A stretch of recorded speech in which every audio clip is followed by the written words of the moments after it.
Reseña del trabajo realizado por Dora Noemí Martínez de Gorla, referido al surgimiento de Patagones como polo del desarrollo económico y social de la región austral argentina entre 1810 y 1828 en el marco de las 18ª Jornadas de Historia Económica del 18 al 20 de septiembre de 2002, Mendoza, Argentina. La transformación económica acontecida a fines del siglo XVIII se demoró en llegar a Patagones debido al enfrentamiento de grupos sociales. Fue entonces que la primera Junta de Gobierno de Buenos Aires prestó atención al distante puerto de Patagones, designado como menor el 21 de julio de 1810, reafirmando esta medida el 9 de agosto del mismo año, donde ordenó que todos los buques negreros llegaran a este puerto, donde se revisarían sanitariamente y, de ser necesario, someterían a cuarentenas preventivas. Este carácter estratégico y futuro desarrollo de Patagones, tanto en lo económico como en lo social, dependía de la realización de empresas mercantiles vinculadas a la explotación de la tierra y a la navegación. Con este objeto, se declaró libre de todo derecho de puerto, incluso de patentes, a aquellos buques nacionales que navegaran las costas patagónicas. Esto comenzaría a plasmarse en 1821, a partir de la concesión de tierras de pan y estancias, aplicando así un plan de colonización de la Patagonia, tanto para locales como para extranjeros. También la actividad económica se estimuló protegiendo los recursos marinos y activando la explotación de sal, que de Patagones se comercializaba hacia Buenos Aires, junto a productos del agro y derivados como el jamón y el vino chacolí, cueros salados y frutas como la manzana.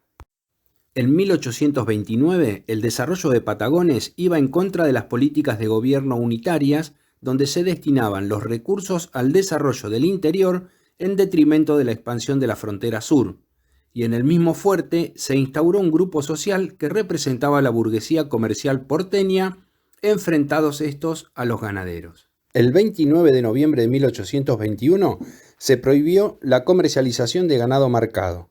La existencia de Patagones se conserva por la conveniencia de los mismos indios de comerciar su industria. Esto era importante para el desarrollo de las políticas de frontera, dado que así se conseguía seguridad para proteger la vida y las propiedades de los habitantes. La presencia del indio fue el condicionamiento para la no expansión territorial de la frontera sur.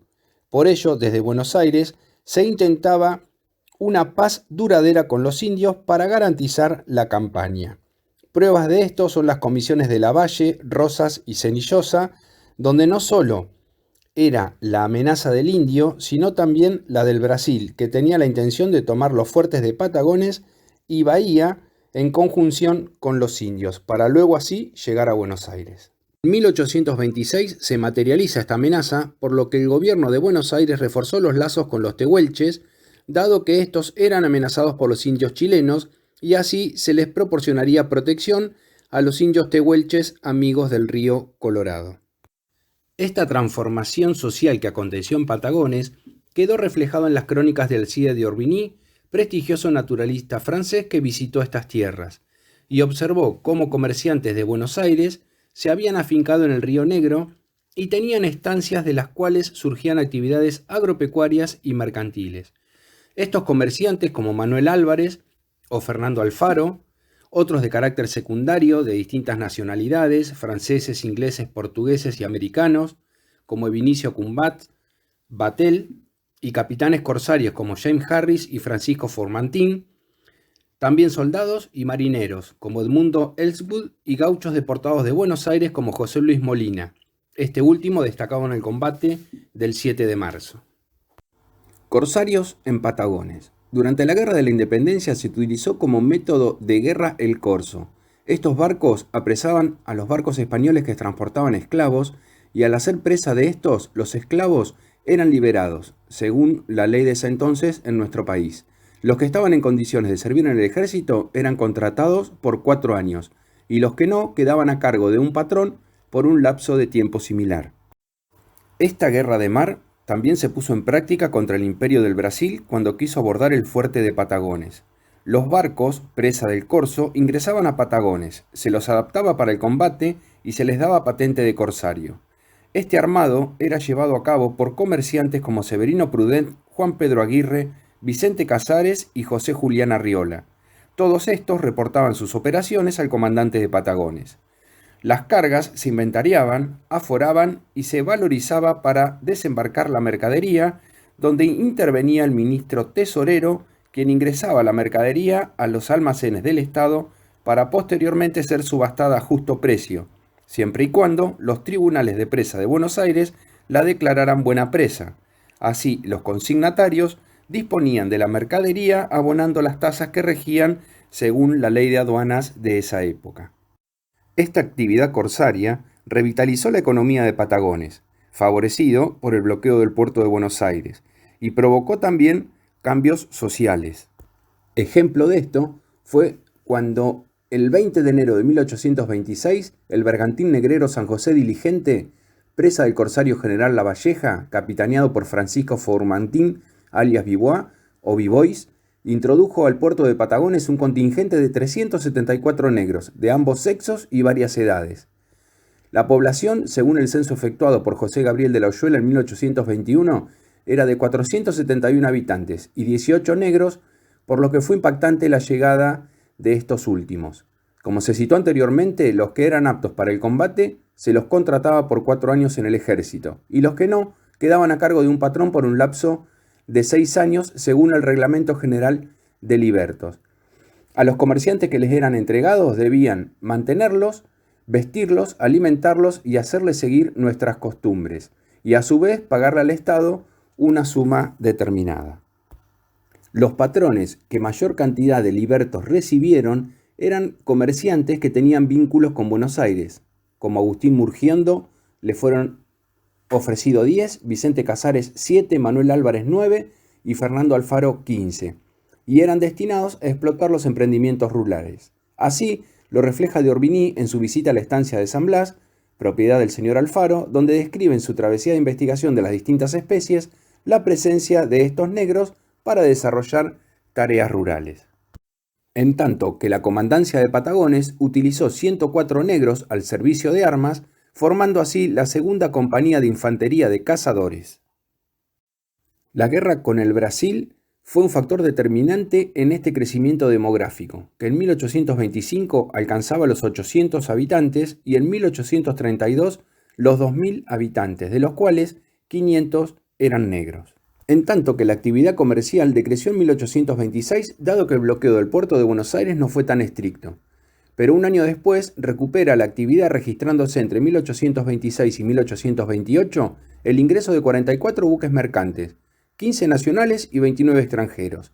El corso arrojó 17 capturas con 34 presas. La manutención de los prisioneros brasileños y los corsarios empobrecieron el tesoro del Estado y se vio obligado a contraer préstamos emitiendo letras contra la tesorería, que fue tomado por una junta de vecinos y comerciantes. A pesar de estas vicisitudes, durante la guerra, tanto el pueblo como el gobierno de Patagones supo sobrellevar la situación. En 1827, el teniente coronel Jorge Bainon intentó crear una fuerza naval en Patagones.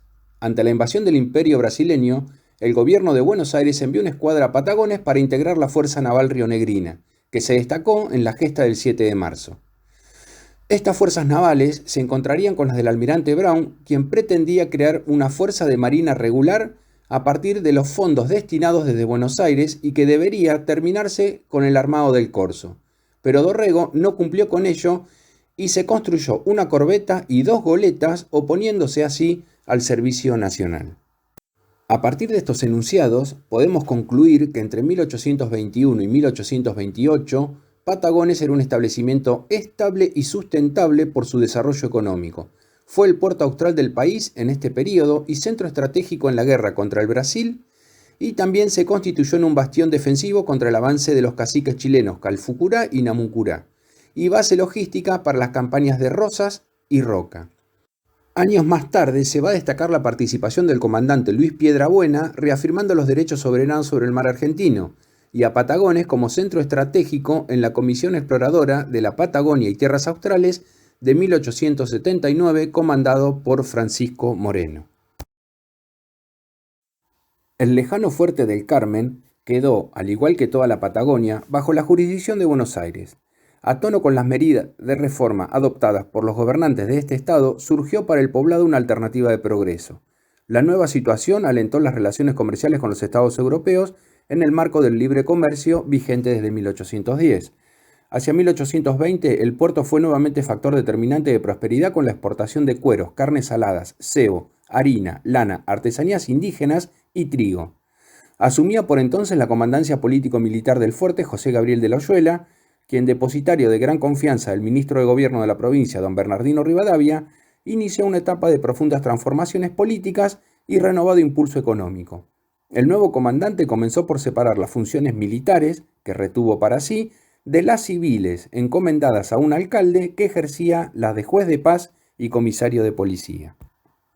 La autoridad militar revitalizó así las funciones vinculadas a la navegación y reglamentación portuaria que desde antaño cumplían las antiguas capitanías de puerto, antecesoras históricas y jurídicas de la posterior Prefectura Naval Argentina en el Río de la Plata. En 1822 se inauguró un servicio postal marítimo regular entre Patagones y Buenos Aires.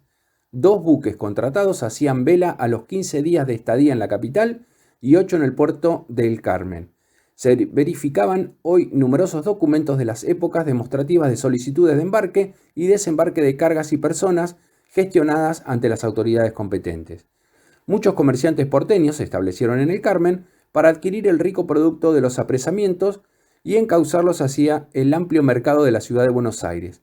La vía de salida del botín no fue otra que la marítima. Hacendados y comerciantes, como el citado Fernando Alfaro, eran a la vez empresarios navieros, por lo que en sus propios barcos reembarcaban el producto de los abordajes adquiridos en los remates a los corsarios y en navegación costera, para no ser advertidos por la flota imperial, lo colocaban en la capital. De la documentación de Severino Prudent, armador de buques corsarios, se refiere la entrada y salida de una gran riqueza en todo este período. Destacamos la campaña de Rosas de 1833, dado que además de su misión militar, cubrió aspectos científicos que se vincularon al Río Negro. Este curso fluvial fue entonces objeto de reconocimiento y relevamiento por parte de Descalzi, desde el puerto de Patagones hasta la isla de Choel y Choel. Estos estudios permitieron un mayor conocimiento de la zona y proporcionaron importantes datos para el posterior poblamiento de la zona. En relación a las fronteras, podemos decir que Patagones, desde su origen, siempre tuvo relación con los indios, donde los maragatos intercambiaban con los naturales animales a cambio de aguardiente, pan, ropas y brujerías, siendo este intercambio la garantía de seguridad y subsistencia de la paz que permanentemente era amenazada, siendo así que en 1823, a partir de una invasión, el ganado fue objeto de codicia para estos malvados, como así lo sostenía de la Oyuela. A partir de 1821 la frontera de Patagones se extendió río arriba, por lo que se construyeron 2 fortines. Dada la escasez de fuerza para repeler cualquier ataque, los vecinos dispusieron de sus propios recursos para la defensa, perjudicándose así las actividades económicas, como la de los saladeros que comenzaron en 1823. Los peones que allí trabajaban se sumaron a la defensa del establecimiento. La amenaza en concreto estaba formada por los ancas, chilenos y valdivianos, por lo que de la Oyuela se vio en la necesidad de organizar esta fuerza defensiva, que a instancia del gobierno se le había ordenado ya con anterioridad disolver el piquete de voluntarios y que la fuerza de cazadores quedara reducido a 25 hombres para preservar la vida y la propiedad de los maragatos, por lo que esta decisión del gobierno iba en contra del progreso del establecimiento, lo que originó que algunas familias emigraran. A partir del dictamen de Rivadavia del 29 de septiembre de 1823, el gobierno no remitió a Patagones la fuerza que se requería, aunque sí dispuso que se mantuviera el destacamento existente en el establecimiento mientras los bárbaros se constituyeran en una amenaza, tomando los habitantes, como ya dijimos, la responsabilidad de la defensa de sus propiedades y vidas en detrimento de sus actividades económicas. Esta amenaza, que provenía del otro lado de la cordillera, no solo afectaba a la población, sino también a los indios amigos, ya que los chilenos invadirían primero los tehuelches de las sierras y luego irían sobre los de Patagones. A su vez, había cierto malestar en los indios de Patagones, ya que el gobierno había prohibido la matanza de ganado marcado para exportar sus cueros, grasa y cebo. Esto se dictaminó mediante el decreto del 29 de noviembre de 1821, que también rechazaron los vecinos de Patagones, y como si esto ya estaba por romper las relaciones entre los maragatos y los indios, el gobierno prohibió el comercio entre ambos, a partir de la ley del 9 de noviembre de 1824. Ante esta situación y antes de la guerra con el Imperio del Brasil, el gobierno le solicita al comandante de Patagones, el 4 de enero de 1825, que les propusiera una paz duradera que asegure la existencia de la campaña. Para ello se veía dificultado a partir de la legislación vigente. Los indios no podían vender el ganado marcado robado, que si bien no era de Buenos Aires, era de las zonas adyacentes al río Colorado y Sierra de la Ventana. La paz se mantenía con los pampas y tehuelches y estos le quitarían fuerza a los ranqueles y araucanos.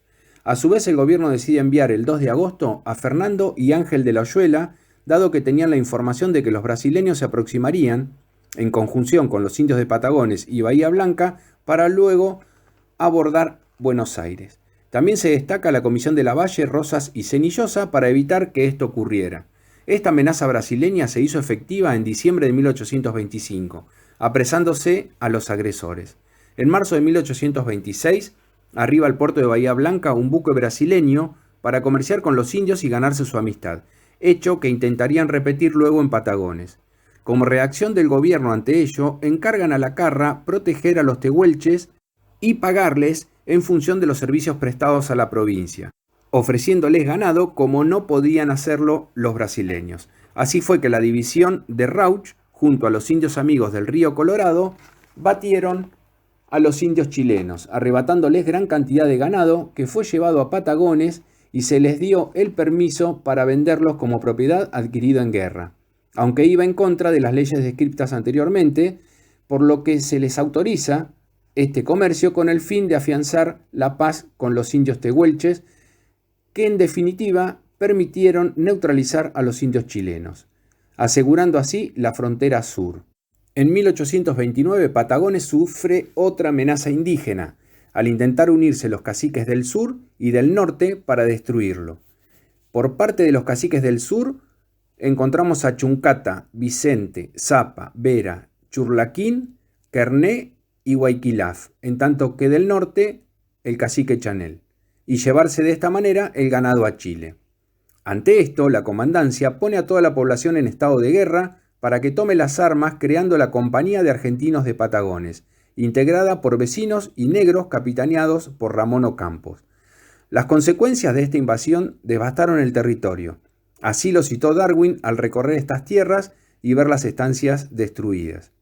En tiempos de la guerra con el Brasil, la guarnición de Patagones, además de proteger la fortaleza, formaron campamentos y partidas volantes, existiendo destacamentos de este tipo en San Javier y en la Bahía de Todos los Santos, San Blas.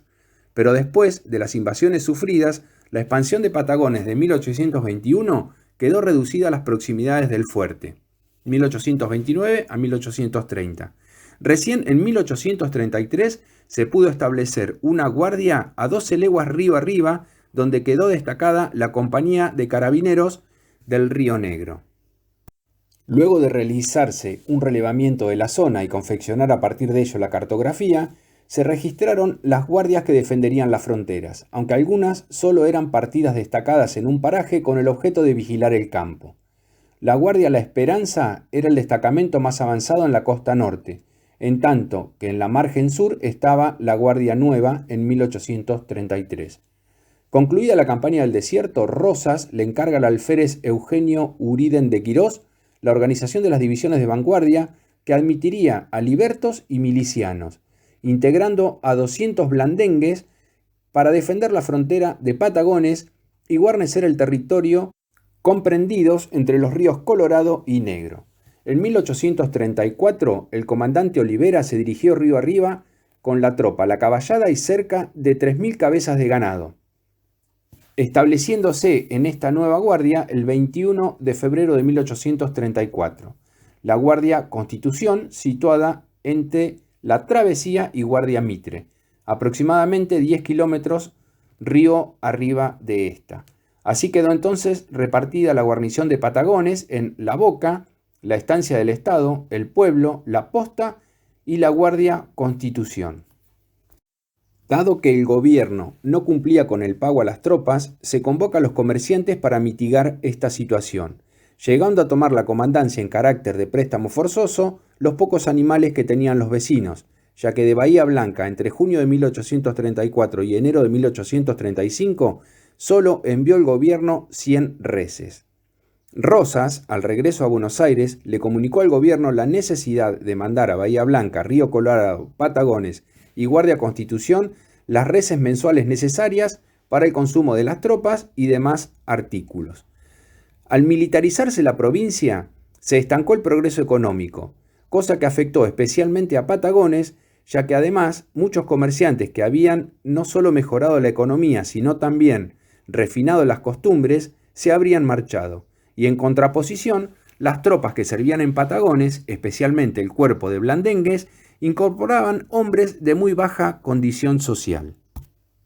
Al renunciar el comandante Olivera, lo sucede Juan José Hernández, quien adhería al rosismo, por lo cual hubo un sublevamiento en la Guardia Constitución encabezada por Eugenio Uriden de Quirós. El 20 de julio de 1837 la Guardia Constitución fue anegada por una gran crecida que hizo notar la inaptitud para poblarla.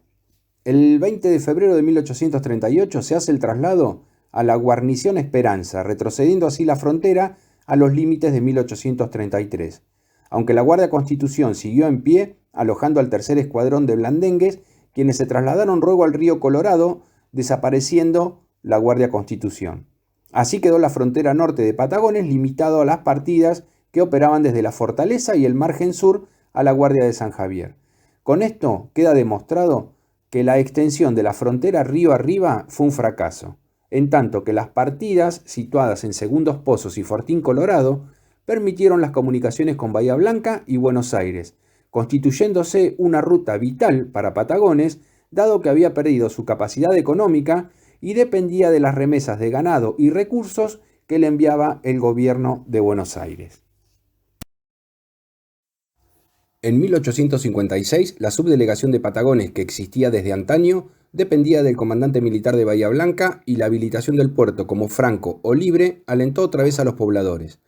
Efectivamente, a consecuencia de esta medida, se acrecentó nuevamente la actividad naval y de producción. La medida adoptada por el superior gobierno favoreció tanto la importación como la exportación en una manifiesta diversificación de productos.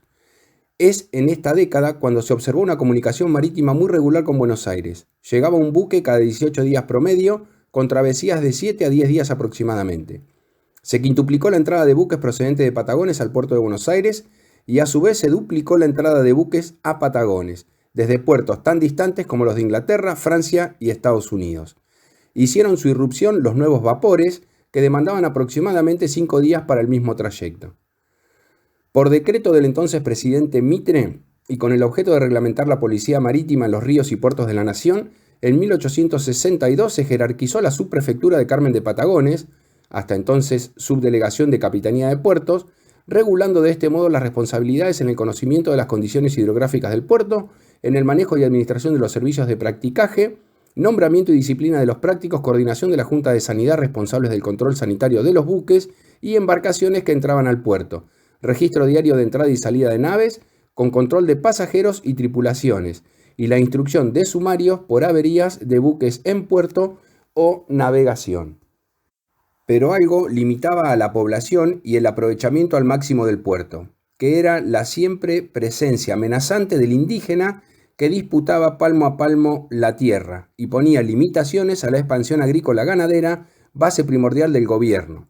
La fundación de 2 nuevos reductos fortificados militarmente, como Guardia Mitre en 1862 y Fortín General Conesa en 1869, amplió el territorio para la explotación y la colonización, dando seguridad a vidas y bienes de las haciendas.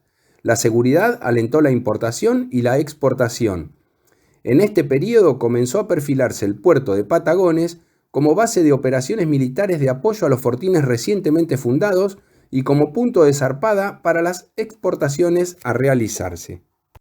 A partir de la firma del tratado con Yanquetruz en 1857, fue posible la expansión territorial y agraria hacia el oeste por las riberas del Río Negro con los asentamientos de 30 familias genovesas en Cubanea en 1862, Guardia Mitre para el mismo año y Fortín Conesa en 1869, distante a 160 kilómetros del Carmen. A la vez se consolidó la ocupación del litoral marítimo hasta Bahía San Blas. En 1855 se sancionó la ley número 81 que entregaba tierras a perpetuidad a las familias nacionales o extranjeras que quisieran poblarlas. Esta ley fue reglamentada el 28 de julio de 1864, donde se estableció que cada persona o compañía podía recibir hasta una suerte de estancia con la obligación de población y mensura a partir de los 8 meses de la concesión. De este modo, el Estado provincial buscaba consolidar la población en Patagones y Bahía Blanca. Estos ordenamientos legales, a los que deben sumarse los tratados con jefaturas indígenas, ocasionaron una superposición de títulos y derechos.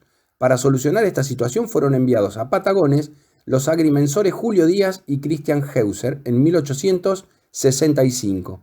A partir de 1878 el partido de Patagones quedó en principio reducido a sus actuales límites por decisión del Congreso Nacional. A lo largo de dicho periodo fue ocupado en su totalidad. Estos ocupantes eran campesinos, indígenas y criollos, inmigrantes y miembros del grupo dirigente de Patagones. Todos ellos fueron desplazados paulatinamente por los nuevos propietarios y el accionar del Estado provincial deslindando su propiedad. En Patagones, recién a partir del 30 de marzo de 1854, se instaló la Comisión Municipal, la cual fuera un ensayo de gobierno local previo a la sanción de la Ley de Municipalidades en la provincia de Buenos Aires.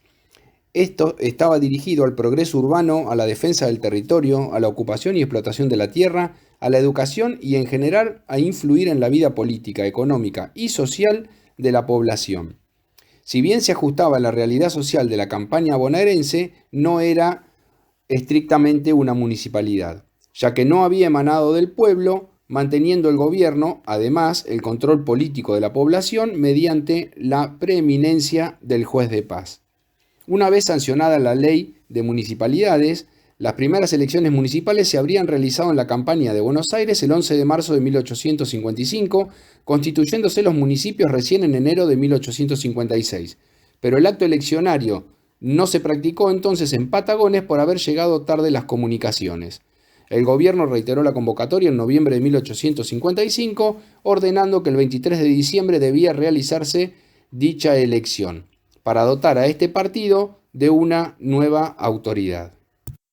Quedando definido así dos tendencias políticas, una que era mayoritaria, vinculada a la comandancia, representaba al elemento popular y contaba con su mayor fuerza en la población del sur, mientras que la otra era la expresión de los ciudadanos del orden, la aristocracia del país, que era fuerte en la población del norte, y en esta oportunidad apoyó al juez de paz.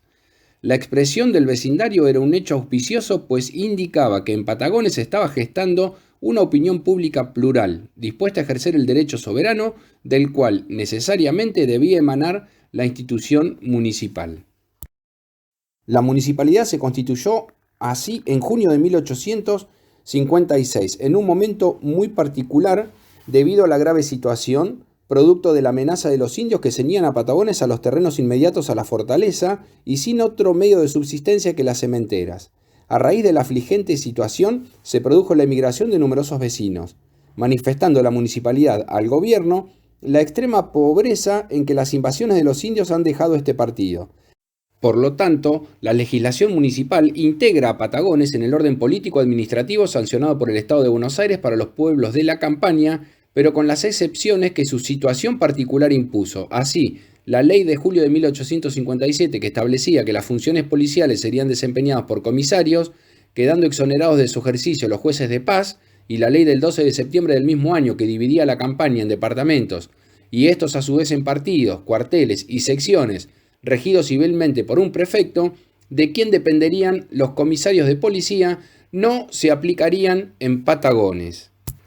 Ya en 1861 el régimen municipal de Patagones se ajustaba a la legislación vigente con esta excepción señalada. La municipalidad era presidida por el juez de paz Benito Crespo y la integraban 4 municipales titulares: Francisco Baraja, con funciones de procurador, Andrés Aguirre, las de instrucción pública, Ignacio León, las de recaudador de rentas, y Mariano Zambonini, las de policía, y 2 municipales suplentes, Eusebio Campos y José María Marino. Además, 2 alcaldes y 2 tenientes de alcalde para la banda norte y la banda sur, respectivamente. El 13 de agosto de 1867, el Congreso Nacional sancionó la ley número 215 que trasladaba la frontera de la nación hasta el Río Negro, Con ello se establecía una frontera con las jefaturas indígenas soberanas.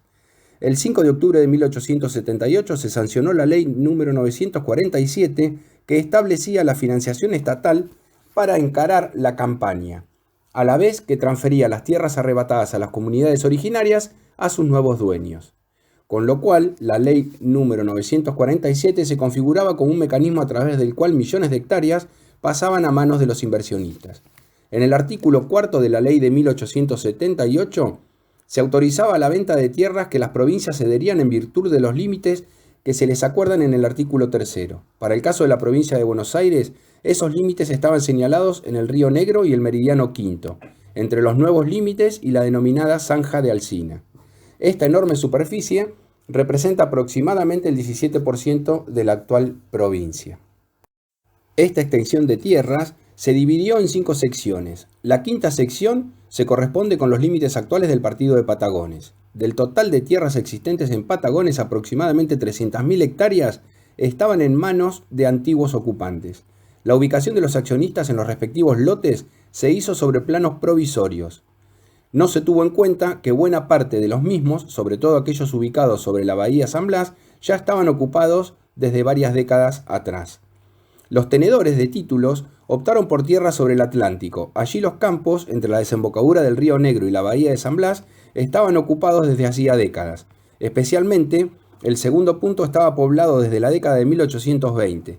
El naturalista francés Alcides de Orbigny relata su estadía en el establecimiento de Fernando Alfaro, que contaba con un capataz y entre 12 y 15 peones africanos dedicados a la ganadería.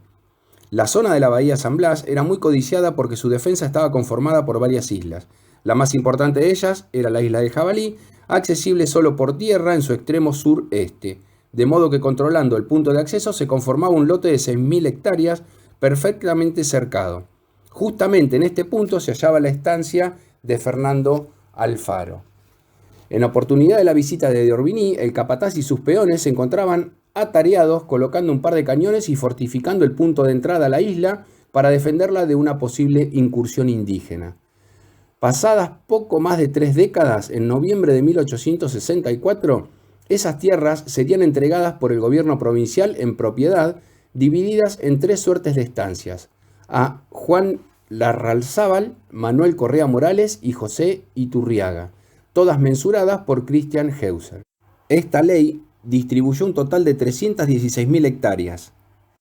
Parte de las que correspondían a Patagones estaban ocupadas tempranamente debido a su potencial productivo o estratégico. Es por eso que, producida la primera adjudicación de lotes, surgió una importante cantidad de reclamos. El 27 de febrero de 1885, la realización de una nueva mensura contempla estas áreas reclamadas. En la misma operación se reservó para la provincia de Buenos Aires los lotes 133 y parte del 66 por hallarse allí los límites de los fortines primeros y segundos pozos, únicos lugares en que se encontraba agua dulce en el interfluvio Colorado y Negro, aunque también sobre la costa atlántica existía un camino interfluvial que contaba con agua dulce en los pozos de Tres Bonetes y Guardiola. El gobernador bonaerense Dardo Rocha solicitó al Ministerio de Hacienda de la Nación que excluyera de la entrega al dominio privado los lotes correspondientes a las localidades de la quinta sección Fortín Mercedes y Carmen de Patagones, al ser consideradas esenciales para la provincia. También se reservó el lote 101 en cercanías de Bahía San Blas para el caso de que el gobierno nacional tuviera que colocar allí algún establecimiento de cualquier género. Destacamos, próximo a la década de 1850, Pedro Luro fue el primero en llegar a la zona del río Colorado con la intención de explotar la ganadería bovina, beneficiándose a partir de esta ley con un total de 330.000 hectáreas. Estas entregas de tierras provinciales no constituyen una simple renuncia, sino que evidencian también la pérdida del poder de la municipalidad sobre el territorio que antes controlaba a través de los alcaldes. Ahora, esas tierras pertenecían a propietarios con un enorme poder económico y respaldo político tanto a nivel provincial como nacional, manifestándose así intereses contrapuestos entre el municipio y la provincia por estas tierras, que antiguamente habían sido ocupados por pobladores del Fuerte del Carmen. Estas familias contaban con el apoyo local del municipio del juzgado de paz y de la policía. Pero a pesar de esto, nunca pudieron acceder a la propiedad de estas nuevas tierras. Y luego de la venta de estas tierras por parte de la nación, le siguió sistemáticamente la venta de tierras por parte de la provincia, produciéndose hacia fines del siglo XIX una gran cantidad de desalojos de tierras fiscales. Mediante el decreto 11.289 del presidente Nicolás Avellaneda, refrendado por su ministro de Guerra y Marina, general Julio Argentino Roca, el 1 de enero de 1879 se creó la Oficina Central de Hidrografía, cuyo primer director fue el teniente coronel de Marina Clodomiro Urtubey, cobrando forma definitiva el 6 de junio del mismo año, constituyéndose así el primer servicio hidrográfico argentino, cuya primer carta náutica editada por este organismo en 1883 fue la denominada Bahía San Blas. El 18 de abril de 1881, considerando que el incremento de la actividad navegatoria en el puerto natural de San Blas y la conveniencia de establecer en este punto una autoridad marítima, el Poder Ejecutivo Nacional determina mediante decreto crear la Subdelegación Marítima del Puerto de San Blas, designando como titular de la misma a don Jerónimo Peirano, siendo este el antecedente fundacional del actual destacamento San Blas, de Prefectura Naval Argentina. Durante la Guerra de la Triple Alianza entre 1864 y 1870, Eduardo Mulhall es nombrado corresponsal de guerra por el periódico Times de Londres, conociendo en esas circunstancias a Cándido Galván. Este era un oficial que respondía a Mitre y que posteriormente sería proveedor de alimentos para las tropas. Galván poseía unas cuantas estancias en la Patagonia y este le vende a Mulhall una de 63.000 hectáreas en la bahía de San Blas, donde posteriormente su hijo Julio fundará el pueblo Mulhall en 1908 en la isla del Jabalí.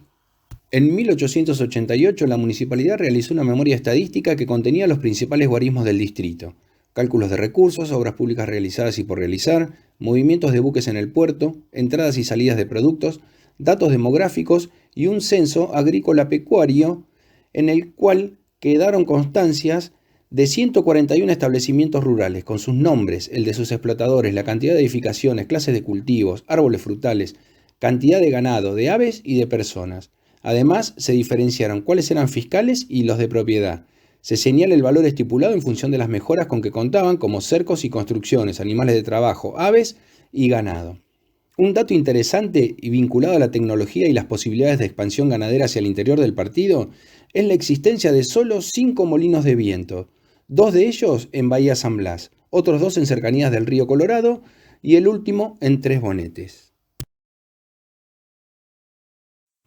A partir del siglo XX, con la llegada del ferrocarril, surgieron colonias y poblaciones vinculadas a las estaciones del mismo. Próximo a Strueder se asentó la colonia Teodoro Serantes, que en 1906 la producción triguera de esta llegó al puerto de Bahía Blanca vía el puerto de Tres Bonetes.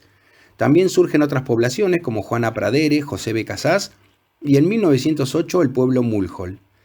La frustración de gran parte de los proyectos colonizadores se debió a las condiciones agroecológicas y a la falta de infraestructura para llevar lo producido a los centros de consumo.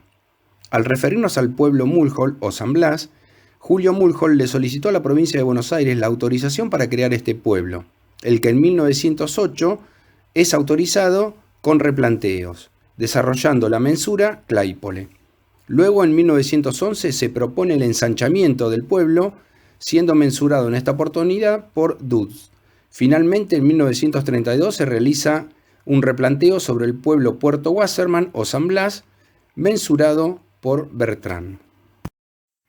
Visto el material recopilado y la contextualización de las diferentes épocas, se concluye, en lo que refiere a los primeros pobladores de San Blas, desde principios del siglo XIX y que fehacientemente se corrobora su existencia, encontramos la estancia de Fernando Alfaro, que en 1829 geográficamente ubica sus 3 precarias chozas de aspecto miserable, como cita de Orbigny, se encontraban en el extremo sudeste de la isla sobre el continente.